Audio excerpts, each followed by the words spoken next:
सनातन धर्म में शवों को क्यों जलाया जाता है, आज का विषय है ये हमारा।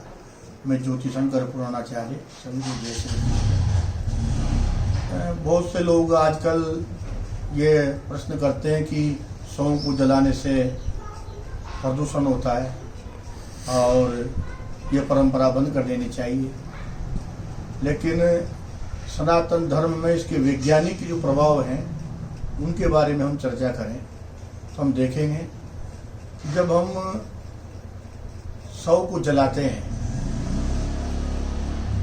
तो क्यों जलाते हैं, क्योंकि शरीर में जो 10 प्रकार के प्राण होते हैं, अपान व्यान समान उदान कर्कल देव दत्त नाग धनंजय आदि, ये 10 प्रकार के प्राण शरीर में होते हैं, जिसमें से धनंजय नाम की जो वायु है वो शरीर छोड़ देने के बाद भी उन हड्डियों में फंसी रहती है।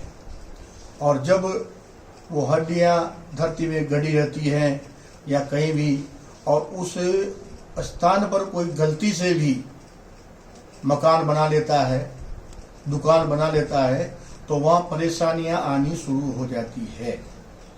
इसका प्रमाण एक देश के बहुत बड़े अखबार में 10-15 साल पहले लमसम आधा पेज पे फोटो छापा था कि एक गृहस्थी बहुत बीमार रहता था। सबने कहा आपके मकान में हड्डियां हैं, ज्योतिषियों ने सबने बताया, तो उसकी खुदाई हुई, बहुत सारी हड्डियों का ढेर उस मकान में निकला था, घर में निकला था, और वो फोटो उस अखबार में छपा भी था। तो इसका मतलब ये है कि उसमें से नकारात्मक ऊर्जा निकलती है, और अगर हम मुर्दों को गाड़ते रहे तो एक दिन सारी धरती पर हड्डियां हो जाएगी और कहीं भी इंसान के, मनुष्य के रहने योग्य जगह नहीं रहेगी। इसीलिए भी सनातन में ये रिसर्च किए गए पहले से ही कि शव को जलाना ही श्रेष्ठ है। हालांकि सनातन में भी 27 महीने से कम उम्र के बच्चे को गाड़ने का विधान है, क्योंकि उसमें वो सोच नहीं होती, उस समय वो आसक्ति नहीं होती, इसलिए उसको गाड़ना चाहिए।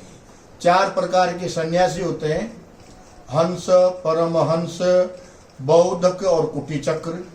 4 प्रकार के सन्यासियों को भी शव को गाड़ने का या जल विसर्जन करने का विधान है, क्योंकि सन्यासी की सांसारिकता में आसक्ति नहीं होती, और जब उसकी आत्मा निकलती है तो 10 प्राणों को निकल करके और वो चली जाती है, और उस सत विकसित शरीर से, शव से उसका कोई आसक्ति नहीं होती। लेकिन संसारी लोग जब प्राण छोड़ते हैं तब भी उस बॉडी से, रिक्त पड़े हुए देह से उनकी आसक्ति जुड़ी रहती है। जिस प्रकार से हमारा कोई खंडहर भवन हो गया हो और वो पूर्ण रूपेण नष्ट नहीं किया गया हो, तो हम चाहे उसके बाहर निकल जाएं, फिर भी हमारी आसक्ति उस खंडर हुए, जो मकान खंडर हो गया है, जीर्ण शीर्ण हो गया है, उसमें भी हमारी आसक्ति रहती है। लेकिन जब हमारा वो मकान या प्लाट बिल्कुल ही उसका अस्तित्व ही समाप्त हो जाए, तब हम ये विचार करते हैं कि हमें अब नया भवन बनाने की आवश्यकता है, तब हम नया भवन बनाते हैं। ऐसे ही जब आत्मा निकलती है और शरीर जब उसका रखा रहता है, चाहे वो जमीन में गड़ा हुआ है या कहीं गिरा हुआ है, तब तक उस आत्मा की आसक्ति उस शरीर से जुड़ी हुई रहती है, यानी कि उसका अटैचमेंट उससे बना हुआ रहता है। इसीलिए भी शरीर को समाप्त करना आवश्यक होता है। तो शमशान में जगह को झाड़ पूछ करके, लीप करके, तिलादी बिछा करके, कुशाएं बिछा करके चिता तैयार करने का विधान है। अब चिता कैसी तैयार हो, उसमें पीपल की लकड़ियां होना चाहिए। सनातन धर्म में जो वर्णन किया गया है, पीपल की लकड़ियां हो, चंदन की लकड़ी हो, नारियल हो, पीपल की लकड़ी हो, जो तिल, गूगल और बहुत सारी सुगंधित द्रव्य उसमें मिला करके, और उनका हवन उस पर किया जाता है चिता के ऊपर। पास में एक बेदी बना करके भी हवन किया जाता है। लोभ्य स्वाहा, तगभ्य स्वाहा, नकभ्य स्वाहा, मजभ्य स्वाहा, ये अग्निदेव, इसकी मज्जा, रक्त, खून, चर्मी सब आपको अर्पण किया जा रहा है। और फिर चिता में भी बहुत सारा साकले डाला जाता है। तो पीपल की लकड़ियां, चंदन की, नारियल, तुलसी की लकड़ी और साकले से वो वातावरण प्रदूषित नहीं होता, अपितु वहां का शुद्ध हो जाता है। चाहे जो सनातन में जो विधि लिखी है उसके अनुसार अगर शवों का दाह किया जाता है तो वातावरण निश्चित वहां पे आप नाप सकते हैं।